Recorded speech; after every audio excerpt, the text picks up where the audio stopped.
Professor, eu tô pegando um gancho contigo aqui, já que tu entrou nesse assunto das emoções universais, né?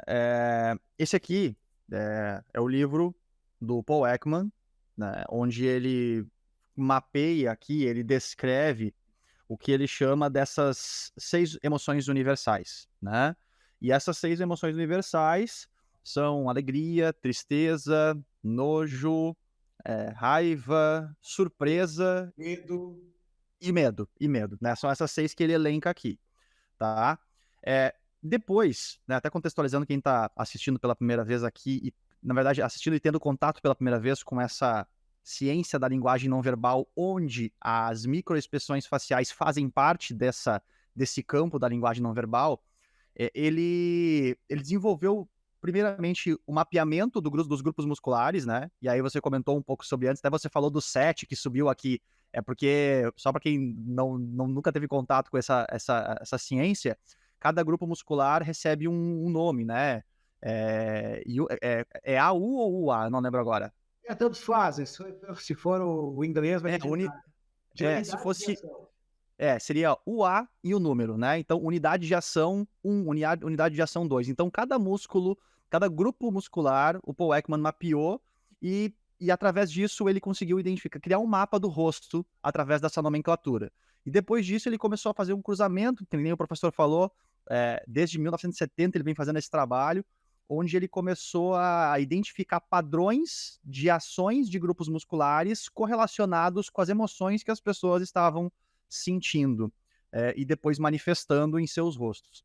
E aí, então, ele criou esse livro aqui chamado A Linguagem das Emoções, né? Foi traduzido para o Brasil. Inclusive, ele ficou famoso naquele seriado Lie to Me, onde tem um profissional que faz a leitura das microexpressões faciais e usa isso para resolver diversos casos. No começo, o Paul Ekman foi um, um consultor daquele seriado, mas depois ele abandonou porque começaram a viajar pegaram uma Hellmann's Airlines lá, bem legal, viajaram na maionese, e aí o Paul Ekman abandonou porque eles estavam deturpando o trabalho dele, né? Me corrija se eu estiver errado também aqui, professor.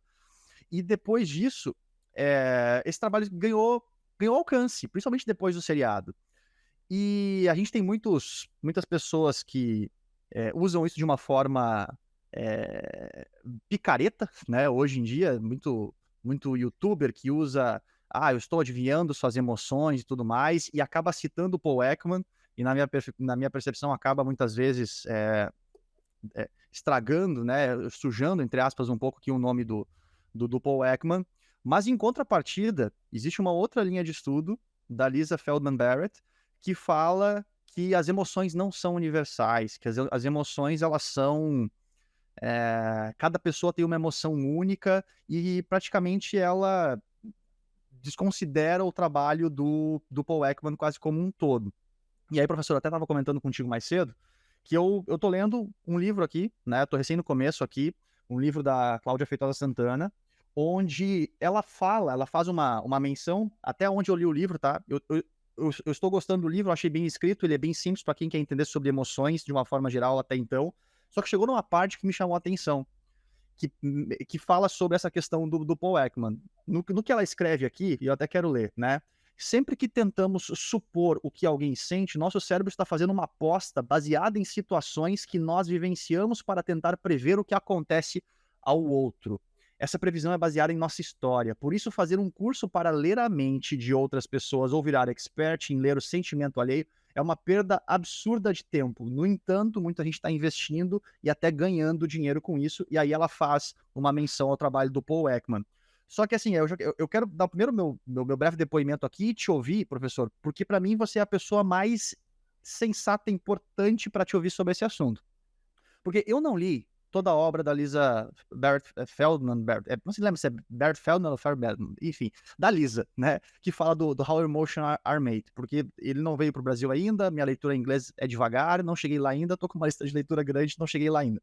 Mas de tudo que eu li do Paul Ekman, de tudo que eu li da linguagem das emoções, em nenhum momento ele fala em adivinhar a mente, em nenhum momento o trabalho dele fala sobre dizer que a minha alegria vai ser igual à tua alegria. Em nenhum momento ele fala que o meu medo vai ser igual ao teu medo, que a forma como o medo vai ser construída dentro de ti, ele vai ser igual a ser construído dentro de mim. Em nenhum momento ele fala sobre isso. Então eu vejo que daqui a pouco existe, dentro da ciência mesmo, talvez um erro de interpretação, porque será que para falar isso, se leu toda essa obra?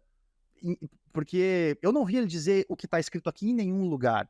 Então, eu queria te ouvir, por quê? Porque eu não fiz a formação que tu fez, me corrija se eu estiver errado, mas a formação do FACS, onde você estudou lá os microexpressões faciais, são mais de 400 horas de estudo para entender, né, as microexpressões faciais e depois entender o que eles apontam que a outra pessoa pode estar sentindo, que não quer dizer que a gente está tentando adivinhar, ler a mente da pessoa, mas dando um indício que talvez pode existir uma incongruência entre o que ela está falando e o que o rosto está expressando.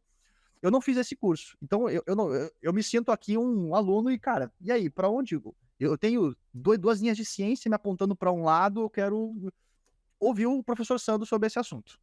Eu vou dar uma colorida na resposta, porque tu já respondeu. No momento que tu disse que em nenhum momento ele falou isso, ele não falou em ler pensamentos. Agora, interessante, vou fazer um corte aqui. Pá, vamos cortar. Hoje mesmo eu estava lendo que tem uma nova inteligência artificial ligada à ressonância magnética funcional, que eles estão conseguindo, eles dão para as pessoas olharem imagens, daí a pessoa olha para aquela imagem, ela é obrigada a pensar aquela imagem. Muitas imagens. Mas depois a pessoa pensa em algumas imagens, 5 ou 6 imagens, eles veem o padrão do cérebro na hora de observar aquela imagem e depois, cara, a pessoa pensa naquela imagem e só de captar e extrair o padrão das áreas ativadas do cérebro, a inteligência artificial mostra o que a pessoa pensou. Cara, quando a pessoa pensou no avião que ela viu, foi exatamente o mesmo, só o fundo era diferente. Pegando os padrões de funcionamento daquela pessoa ali. A pessoa olhou várias imagens, depois pensou, pediram para ela pensar naquela imagem, ela pensou, pegaram o padrão, certo? Depois, em outro momento, tu vai lá, a inteligência artificial reconhece o que ela viu naquele momento, de novo, e diz qual é o pensamento dela, o que ela passou pela cabeça dela. Então, assim, até ontem eu dizia que pensamento ninguém é capaz de fazer. Cara, já é. Se for ensinada, né? Até ontem eu conversando com eles, não, pensamento ninguém é capaz de captar. Pronto, já foi derrubado, já não é mais uma verdade. Sobre ela, eu vou te dizer o seguinte, como tu disse, o Paul Ekman não falou em lugar nenhum em ler pensamentos, ele fez uma codificação, né? Como se fosse uma anatomia. Interessante que alguém que estuda anatomia, o fisiatra, né? Que são os movimentos, a fisiologia com a mecânica do corpo, isso tudo é mapeado. De onde vem o estímulo, para onde vai o estímulo, certo? Para impulsionar, para explosão, atletismo. Aí o cara vai lá e faz um trabalho para codificar as emoções que a gente está expressando o tempo todo aqui. Não tem nada de dificuldade nesse negócio.